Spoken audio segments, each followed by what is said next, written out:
The unpaid Volvos, Sweden's unique relationship with North Korea. Today, North Korea is globally known and sometimes feared for its antagonism on the global stage. The Kim family, which rules over the nation with an iron fist, has threatened nuclear war with the world and manipulated the nation's citizens into believing nothing is wrong. But their totalitarian regime and threats of world destruction are the most drastic of their international offenses. Even if they are small, there are other reasons for nations to hold North Korea at arm's reach. Sweden, for example, was personally insulted by North Korea when, in the 1970s, North Korea ordered 1,000 Volvos from Sweden and refused to pay. To this day, Sweden holds the country accountable for its payment, but no payment has ever been made. So how did this strange incident in international relations occur, where North Korea stole Volvos from Sweden?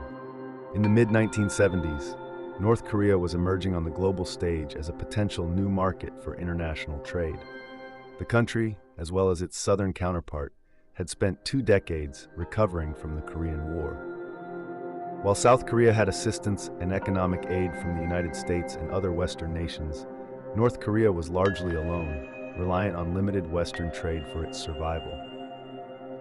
But by 1974, North Korea had begun to turn itself into an industrious nation that held promise for outside countries seeking new markets to expand into. They merely needed a bit of external investment for their economy to soar, and Sweden saw the opportunity to get in on the ground floor.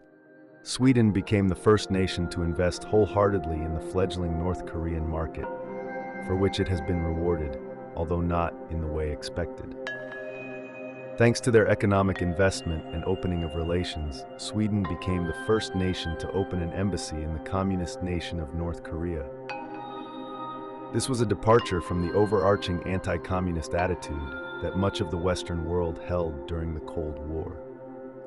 This embassy was an oasis within the closed-off nation, a small window for a handful of Westerners to get a glimpse behind the curtain into the operations of North Korea. The first ambassador to the new Swedish embassy was Erik Cornell, a career politician who had also worked in Bonn, West Germany, Warsaw, Poland, although it was a satellite state of the USSR, and Ethiopia.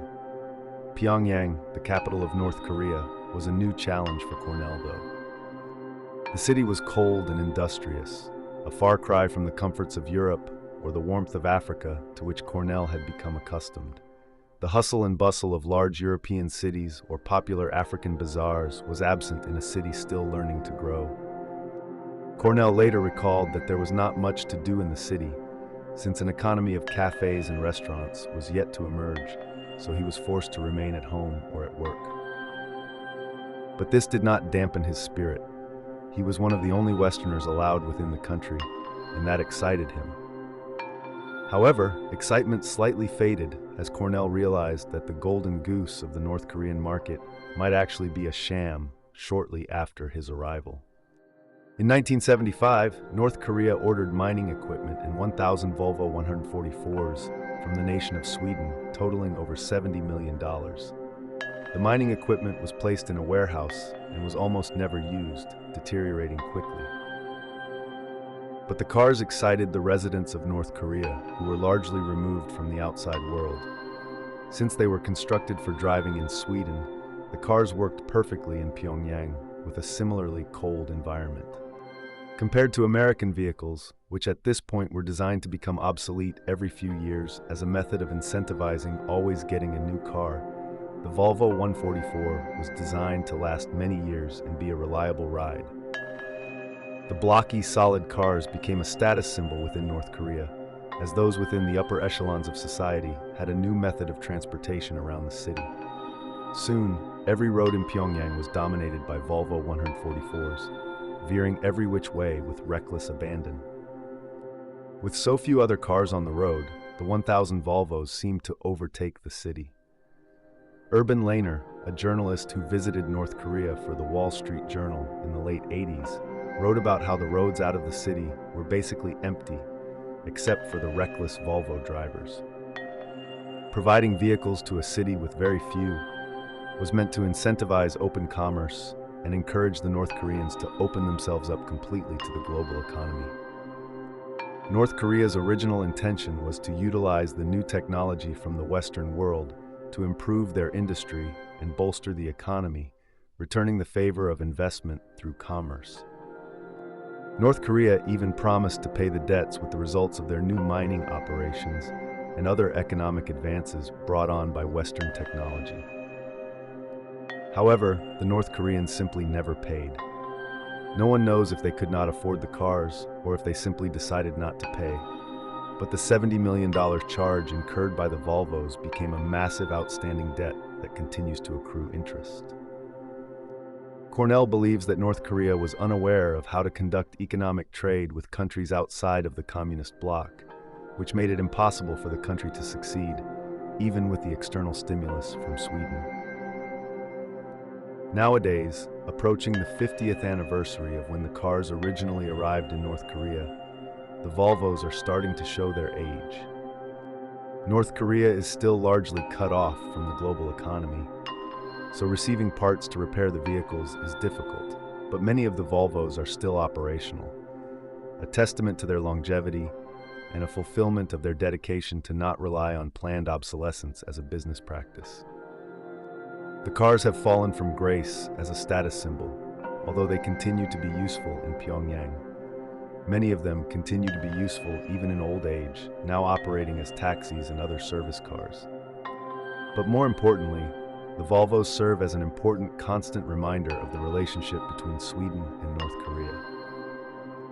Twice a year, the Swedes still send a reminder to Pyongyang about the payment that they owe for the Volvos, although every time, the North Korean government simply ignores the reminder. Today, the money that North Korea owes, which was once a payment of $70 million, has now ballooned with interest to over $300 million. For some nations, this unpaid debt may incite an international incident, but Sweden is renowned for its diplomatic maneuvering and has utilized the situation to their advantage. During World War II, Sweden represented the interests of Japanese nationals in the United States after the attack on Pearl Harbor, and throughout the 20th century, represented Iran through various diplomatically tense moments. Nowadays, Sweden acts as a mediator between North Korea and the Western world in the role of protective power, a role it also holds for Canada and Australia. The embassy in Pyongyang steps in to assist with international incidents on behalf of these nations, since they lack a relationship with North Korea, acting as an ambassador of goodwill. In 2009, an American journalist named Laura Ling and her colleague Yuna Lee were apprehended by North Korean forces while filming a documentary on the border with China and detained for nearly 4 months. The Swedish embassy stepped in to negotiate their release, and Ling recalls feeling immense relief upon seeing the Swedish ambassador because she realized he was the only person in the entire country fighting on her behalf. While he was not a part of the team negotiating her release, the ambassador provided her with small reliefs, such as books and medication, which ultimately made her detainment easier to handle. Although they have lost out on many millions of dollars, Sweden has ultimately benefited from the fact that North Korea stole 1,000 Volvos. Through this odd moment of weird history, the Swedes developed a unique relationship with the small communist nation of North Korea that is unparalleled by any other country in the world, a relationship that is maintained by the unspoken ritual of requesting payment that will never be fulfilled.